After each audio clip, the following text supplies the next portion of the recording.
Hello friends, welcome to Lokesh Kannada channel.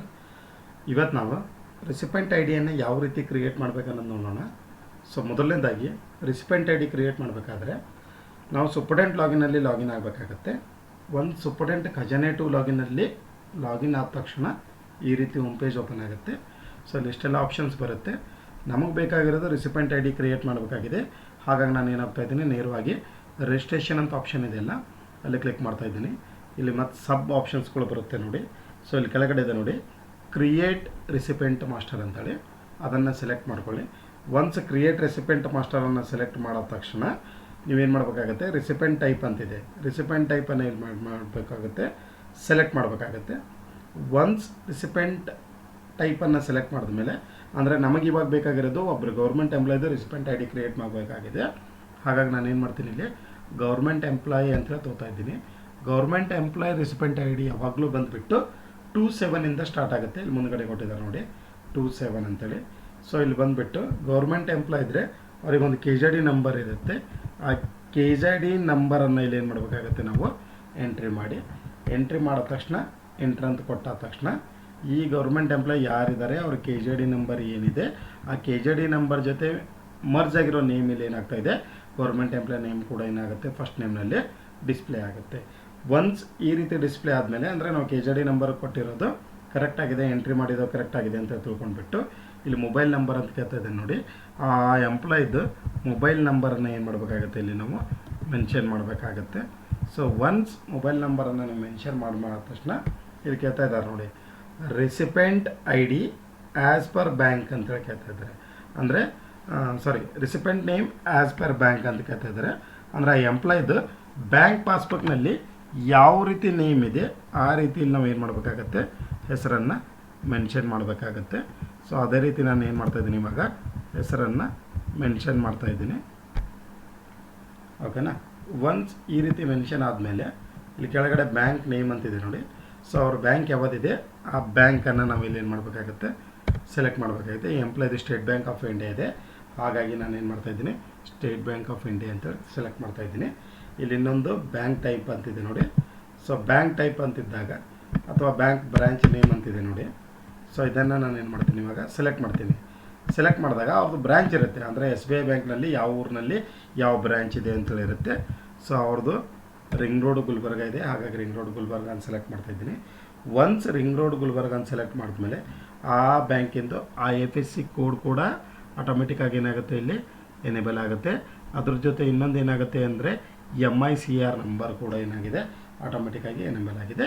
ಇವೆರಡು ಸರಿಯಾಗಿದೆಯಾ ಇಲ್ಲ ಅಂತೇಳಿ ನಾವು ಏನು ಮಾಡಬೇಕಾಗುತ್ತೆ, ಪಾಸ್ಬುಕ್ನಲ್ಲಿ ವೆರಿಫೈ ಮಾಡಿ. ಸೆಲೆಕ್ಟ್ ಆದಮೇಲೆ ಬ್ಯಾಂಕ್ ಅಕೌಂಟ್ ಟೈಪ್ ಅಂತಿದೆ.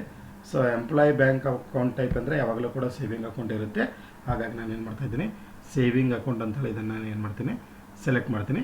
ಅಕೌಂಟ್ ನಂಬರ್ ಇರುತ್ತೆ, ಆ ಎಂಪ್ಲಾಯ್ ಪಾಸ್ಬುಕ್ ಜೆರಾಕ್ಸ್ ಅಥವಾ ಪಾಸ್ಬುಕ್ಕನ್ನು ನಿಮಗೆ ಏನು ಮಾಡ್ತಾರೆ, ಪ್ರೊವೈಡ್ ಮಾಡಿರ್ತಾರೆ. ಸೊ ಹಾಗಾಗಿ ಅದರಲ್ಲಿ ಏನು ಮಾಡಬೇಕಾಗುತ್ತೆ, ನಾವು ಎಂಪ್ಲಾಯ್ದು ಅಕೌಂಟ್ ನಂಬರನ್ನು ಮೆನ್ಷನ್ ಮಾಡಿ. ಸೊ ಸ್ವಲ್ಪ ಅಕೌಂಟ್ ನಂಬರ್ ಮೆನ್ಷನ್ ಮಾಡೋ ಟೈಮ್ನಲ್ಲಿ you have to be very careful. ಓಕೆನಾ. And you have to cross verify one more time. Okay. So employee account number is exactly correct, IFSC code is correct, branch ಯಾವುದಿದೆ ಅದು ಕೂಡ ಬರ್ತಾ ಇದೆ. So ಅದೇ ರೀತಿ ಇಲ್ಲಿ ಏನು ಕೇಳ್ತಾ ಇದ್ದಾರೆ ಅಂದರೆ ರಿಸಿಪೆಂಟ್ ಅಡ್ರೆಸ್ ಡೀಟೇಲ್ಸ್ ಅಂತ ಕೇಳ್ತಾ ಇದ್ದಾರೆ. ಅಂದರೆ ಆ ಎಂಪ್ಲಾಯಿ ಯಾವ ಏರಿಯಾದಲ್ಲಿದ್ದಾರೆ ಅವ್ರ ಅಡ್ರೆಸ್ಸು ಅವ್ರ ಪಿನ್ ಕೋಡು ಎಲ್ಲ ನಾವೇನು ಮಾಡಬೇಕಾಗತ್ತೆ, ಇಲ್ಲಿ ಮೆನ್ಷನ್ ಮಾಡಬೇಕಾಗತ್ತೆ. ಸೊ ಹಾಗಾಗಿ ನಾನು ಏನು ಮಾಡ್ತೀನಿ, ಈ ಎಂಪ್ಲಾಯ್ದು ರಿಸಿಪೆಂಟ್ ಪಿನ್ ಕೋಡನ್ನು ಏನು ಮಾಡ್ತೀನಿ, ಇಲ್ಲಿ ಮೆನ್ಷನ್ ಮಾಡ್ತೀನಿ.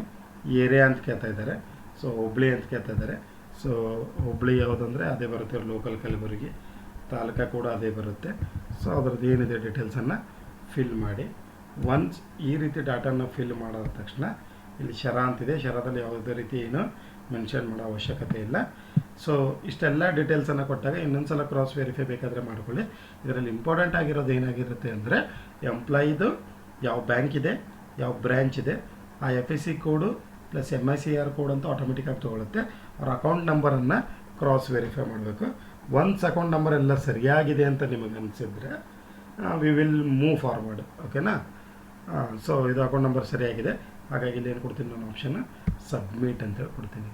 ಒಂದು ಸಬ್ಮಿಟ್ ಅಂತ ಕೊಟ್ಟಾಗ ಈ ರೀತಿ ಪ್ಲೀಸ್ ವೇಟ್ ಅಂತ ತೋರಿಸ್ತಾ ಇದೆ ನೋಡಿ, ಇಲ್ಲಿ ಬಂದಿದೆ ನೋಡಿ, recipient is created with A recipient I D ಅಂತೇಳಿ.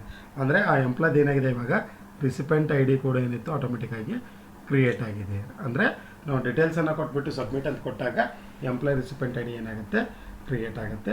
ಇದನ್ನು ಓಕೆ ಅಂತೇಳಿ ಕ್ಲಿಕ್ ಮಾಡಿ. ಸೊ ಒನ್ಸ್ ಸೂಪರ್ಡೆಂಟ್ ಆದವರು ಈ ರೀತಿ ರಿಸಿಪೆಂಟ್ ಐ ಡಿನ ಕ್ರಿಯೇಟ್ ಮಾಡಿದ ತಕ್ಷಣ ಇಲ್ಲಿಗೆ ಅವ್ರ ಕೆಲಸ ಮುಗೋದಿಲ್ಲ. ಮುಂದೆ ಕೆಲಸ ಇರೋದು ಡಿ ಡಿ ಓದಿರುತ್ತೆ. ಡಿ ಡಿ ಒ ಏನು ಮಾಡಬೇಕಾಗತ್ತೆ ಅಂತಂದರೆ, ಸೊ ಮುಂದೆ ಆ recipient I D superintendent create ಮಾಡಿರೋದನ್ನು ಏನು ಮಾಡಬೇಕಾಗುತ್ತೆ ಅಪ್ರೂವ್ ಕೊಡಬೇಕಾಗುತ್ತೆ. ಸೊ ಡಿ ಡಿ ಒ ಲಾಗಿನಲ್ಲಿ ಲಾಗಿನ್ ಆದ ತಕ್ಷಣ ಈ ರೀತಿ ಇನ್ನೊಂದು ಹೋಮ್ ಪೇಜ್ ಓಪನ್ ಆಗುತ್ತೆ. ಸೊ ಇಲ್ಲಿ ವರ್ಕ್ ಫ್ಲೋ ಅಂತೇಳಿ ಆಪ್ಷನ್ ಇದೆ ನೋಡಿ. ಈ ವರ್ಕ್ ಫ್ಲೋ ಮೇಲೆ ಕ್ಲಿಕ್ ಮಾಡಿದಾಗ ಮುಂದೆ ವರ್ಕ್ ಲಿಸ್ಟ್ ಅಂತ ಬರುತ್ತೆ. ಆ ವರ್ಕ್ ಲಿಸ್ಟ್ ಮೇಲೆ ಕ್ಲಿಕ್ ಮಾಡಬೇಕು. ಒನ್ಸ್ ವರ್ಕ್ ಲಿಸ್ಟ್ ಮೇಲೆ ಕ್ಲಿಕ್ ಮಾಡಿದ ತಕ್ಷಣ ಅಲ್ಲ ಆಲ್ರೆಡಿ ಸೂಪರ್ಡೆಂಟ್ ಏನು ಮಾಡಿದ್ರು, ಒಂದು ರಿಸಿಪೆಂಟ್ ಐ ಡಿಯನ್ನು ಕ್ರಿಯೇಟ್ ಮಾಡಿದ್ರು. ಕ್ರಿಯೇಟ್ ಮಾಡಿರೋದು ಆಟೋಮೆಟಿಕ್ಕಾಗಿ ಯಾರಿಗೆ ಬಂದು ಸೆಂಡ್ ಆಗುತ್ತೆ, ಇವಾಗ ಡಿ ಡಿ ಒ ಇದ್ದವರಿಗೆ ಸೆಂಡ್ ಆಗುತ್ತೆ. ಇಲ್ಲಿ ಆಪ್ಷನ್ ಇದೆ ನೋಡಿ, ಈ ರೀತಿಯಾಗಿ ಸೆಂಡ್ ಆಗಿದೆ. ಸೊ ಆಲ್ರೆಡಿ ಅಲ್ಲಿ ಏನು ಮಾಡಿದ್ರು ನೀವು, ಆ ಡಿಸ್ಕ್ರಿಪ್ಷನ್ ಅಂದರೆ ರಿಸಿಪೆಂಟ್ ಐ ಡಿಯನ್ನು ಕ್ರಿಯೇಟ್ ಆದ ತಕ್ಷಣ ಕೊನೆಗೆ ಒಂದು ಪೇಜ್ ಬಂದಿತ್ತು, ಅದರದ್ದೊಂದು ಫೋಟೋನ ತೊಗೊಂಡು ಇಟ್ಕೋಬೇಕು. ಆ ರಿಸಿಪೆಂಟ್ ಐ ಡಿ ಇಲ್ಲಿ ಬಂದಿದೆ ನೋಡಿ. ಅದೇ ರಿಸಿಪೆಂಟ್ ಐ ಡಿ ಇದೇನಾ ಇಲ್ಲ ಅಂತೇಳಿ ಚೆಕ್ ಮಾಡಬೇಕಾದ್ರೆ ಇದ್ರ ಮೇಲೆ ನಾವು ಕ್ಲಿಕ್ ಮಾಡಬೇಕು. ಸೊ ಒನ್ಸ್ ಇದು ಏನಾಗುತ್ತೆ ಇವಾಗ ಈ ರೀತಿ ಓಪನ್ ಆಗುತ್ತೆ. ಓಪನ್ ಆದಾಗ ಅಲ್ಲಿ ಸೂಪರ್ಡೆಂಟ್ ಆಗಿರೋದು ಏನೇನು ಕೆ ಜೆ ಡಿ ನಂಬರನ್ನು ಇಲ್ಲಿ ಮೆನ್ಷನ್ ಮಾಡಿದ್ರು, ಕೆ ಜೆ ಡಿ ನಂಬರ್ ಇದೆ. ಆ ಎಂಪ್ಲಾಯ್ ನೇಮ್ ಏನಿದೆ ನೇಮ್ ಕೂಡ ತೋರಿಸುತ್ತೆ. ಆ ಎಂಪ್ಲಾಯ್ ಮೊಬೈಲ್ ನಂಬರ್ ತೋರಿಸುತ್ತೆ. Recipient name as per bank ಅಂತೇಳಿ ಅವ್ರು ಫಿಲ್ ಮಾಡಿರೋದು ಕೂಡ ತೋರಿಸುತ್ತೆ. ಅದೇ ಡೀಟೇಲ್ ಎಲ್ಲ ಸರಿಯಾಗಿದೆ ಇಲ್ಲ ಅಂತೇಳಿ ನಾವು ಏನು ಮಾಡಬೇಕಾಗುತ್ತೆ, ಒಂದು ಸಲ ಕ್ರಾಸ್ ವೆರಿಫೈ ಮಾಡ್ಕೊಂಡ್ಬಿಟ್ಟು ಎಲ್ಲ ಅಕೌಂಟ್ ನಂಬರು ಎಲ್ಲ ಸರಿಯಾಗಿದ್ದರೆ ಒಂದು, ಯಾಕಂದರೆ ಡಿ ಡಿ ಒ ಇದ್ದರು ಕ್ಲಿಯರಾಗಿ ಕೇರ್ಫುಲ್ಲಾಗಿ ಅದನ್ನು ಒಂದು ಸಲ ಅಬ್ಸರ್ವ್ ಮಾಡಬೇಕಾಗುತ್ತೆ. ಯಾಕಂದರೆ ಆ ಡಾಟಾ ಇವರಿಗೂ ಕೂಡ ಒಂದು ಕಾಪಿಯನ್ನು ಅವರು ಕೊಟ್ಟಿರ್ತಾರೆ. ಸೊ ಮೇನ್ ಇಂಪಾರ್ಟೆಂಟ್ ನಾವು ಚೆಕ್ ಮಾಡಬೇಕಾಗಿರೋದು ಏನಾಗಿದೆ ಇಲ್ಲಿ ಅಂತಂದರೆ employee K J D number ಏನಿದೆ ಅಂತೇಳಿ. ಇಲ್ಲಿ employee K J D number ಇದೆ ನೋಡಿ, ಅದು ಸರಿಯಾಗಿದೆನಾ ಸರಿಯಾಗಿದೆ. ಎಂಪ್ಲಾಯ್ ನೇಮ್ ಸರಿಯಾಗಿದೆನಾ ಸರಿಯಾಗಿದೆ. ಮೊಬೈಲ್ ನಂಬರು ಸರಿಯಾಗಿದೆನಾ ಚೆಕ್ ಮಾಡಬೇಕು. ಅದೇ ಎಲ್ಲಕ್ಕಿಂತಲೂ ಇಂಪಾರ್ಟೆಂಟಾಗಿ ಬಂದುಬಿಟ್ಟು ಎಂಪ್ಲಾಯ್ ಅಕೌಂಟ್ ನಂಬರ್ ಇರುತ್ತೆ. ಆ ಅಕೌಂಟ್ ನಂಬರು ಸರಿಯಾಗಿದೆನೆಲ್ಲ ಚೆಕ್ ಮಾಡಬೇಕಾಗುತ್ತೆ. ಯಾಕಂದರೆ ನಾವು ಈ ಎಂಪ್ಲಾಯ್ ಅಕೌಂಟ್ ನಂಬರ್ ಬಿಟ್ಟು ಬೇರೆ ಎಂಪ್ಲಾಯ್ ಅಕೌಂಟ್ ನಂಬರ್ ಹಾಕಿದರೆ ಆ ಅಕೌಂಟಿಗೆ ದುಡ್ಡು ಹೋಗೋ ಚಾನ್ಸಸ್ ಇರುತ್ತೆ, ಸ್ಯಾಲ್ರಿ ಅಥವಾ ಬೇರೆ ಏನೇ ಇರ್ಬೋದು. ಹಾಗಾಗಿ ನಾವೇನು ಮಾಡಬೇಕಾಗುತ್ತೆ, ಡಿ ಡಿ ಆದವರು ಸ್ವಲ್ಪ ಕೇರ್ಫುಲ್ಲಾಗಿ ಇದನ್ನೆಲ್ಲ ವೆರಿಫೈ ಮಾಡಿಬಿಟ್ಟು ಇಲ್ಲ ಅಪ್ರೂವ್ ಅಂತ ಆಪ್ಷನ್ ಇದೆ ನೋಡಿ, ಅಪ್ರೂವ್ ಅಂತ ಕೊಡಿ. ಒಂದು ವೇಳೆ ಇದರಲ್ಲಿ ಏನಾದರೂ ತಪ್ಪುಗಳು ನಿಮಗೆ ಕಂಡು ಬಂದರೆ ನಾವು ರಿಟರ್ನ್ ಕೂಡ ಮಾಡ್ಬೋದು. ರಿಟರ್ನ್ ಮಾಡಬೇಕಾದ್ರೆ ಶರನಲ್ಲಿ ಮೆನ್ಷನ್ ಮಾಡಿಬಿಟ್ಟು ಏನು ತಪ್ಪಾಗಿದೆ ಅಂತೇಳಿ ಮೆನ್ಷನ್ ಮಾಡಿ. ಒಂದು ವೇಳೆ ಕಂಪ್ಲೀಟಾಗಿ ತಪ್ಪಾಗಿದ್ದರೆ ನಾವು ರಿಜೆಕ್ಟ್ ಕೂಡ ಮಾಡ್ಬೋದು. ಸೊ ಅದು ಎಲ್ಲ ಡೀಟೇಲ್ ಸರಿಯಾಗಿದೆ. ಹಾಗಾಗಿ ನಾವು ಏನು ಮಾಡ್ತಾ ಇದ್ದೀನಿ, ಇವಾಗ ಅಪ್ರೂವ್ ಅಂತ ಕೊಡ್ತಾ ಇದ್ದೀನಿ. ಒನ್ಸ್ ಇದನ್ನು ಅಪ್ರೂವ್ ಅಂತ ಕೊಟ್ಟಾದ ತಕ್ಷಣ ಇದೇನಾಗುತ್ತೆ ಸೊ ಒನ್ಸ್ ಎಲ್ಲ ಡೀಟೇಲ್ ಸರಿಯಾಗಿದೆ ಅಂತ ನಿಮಗೆ ಕನ್ಫರ್ಮ್ ಆದ ತಕ್ಷಣ ಇಲ್ಲಿ ಕೆಳಗಡೆ ಆಪ್ಷನ್ ಇದೆ ನೋಡಿ, ಅಪ್ರೂವ್ ಅಂತೇಳಿ. ಈ ಎಂಪ್ಲಾಯ್ದನ್ನು ನಾವು ಏನು ಮಾಡಬೇಕಾಗುತ್ತೆ, ರಿಸಿಪೆಂಟ್ ಐ ಡಿನ ಅಪ್ರೂವ್ ಮಾಡಬೇಕು. ಅಪ್ರೂವ್ ಅಂತ ಕೊಟ್ಟಾಗ ಇಲ್ಲ ಎಂಪ್ಲಾಯ್ದು ಪಾಸ್ವರ್ಡ್ ಕೇಳುತ್ತೆ. ಅಂದರೆ ಡಿ ಡಿ ಒ ಇದ್ದಾರೆ ಯಾರಿದ್ದಾರೆ ಅವ್ರ ಪಾಸ್ವರ್ಡ್ ಕೇಳುತ್ತೆ. ಸೊ ಪಾಸ್ವರ್ಡ್ ಇದ್ದರೆ ಎಂಟ್ರಿ ಮಾಡಿ ಅಥವಾ ಸಮ್ ಟೈಮ್ ಡೈರೆಕ್ಟಾಗಿ ತೊಗೊಳುತ್ತೆ. ಇಲ್ಲಿ ಬಂದಿದೆ ನೋಡಿ, digital signing off the record is successfully completed ಅಂತೇಳಿ ಓಕೆ ಅಂತ ಕೊಡಿ. ಫೈಲ್ ಅಪ್ರೂವ್ಡ್ ಸಕ್ಸಸ್ಫುಲಿ ಅಂತ ಬರುತ್ತೆ, ಓಕೆ ಅಂತ ಕೊಟ್ಟು ಒನ್ಸ್ ಫೈಲ್ ಅಪ್ರೂವ್ ಆದ ತಕ್ಷಣ ಇಲ್ಲಿ ಆಲ್ರೆಡಿ ಒಂದು ಪೆಂಡಿಂಗ್ ತೋರಿಸ್ತಾ ಇತ್ತು, ಇವಾಗ ಏನಾಗುತ್ತೆ ಎಂಪ್ಲಾಯ್ದು ಕ್ಲಿಯರ್ ಆಗುತ್ತೆ.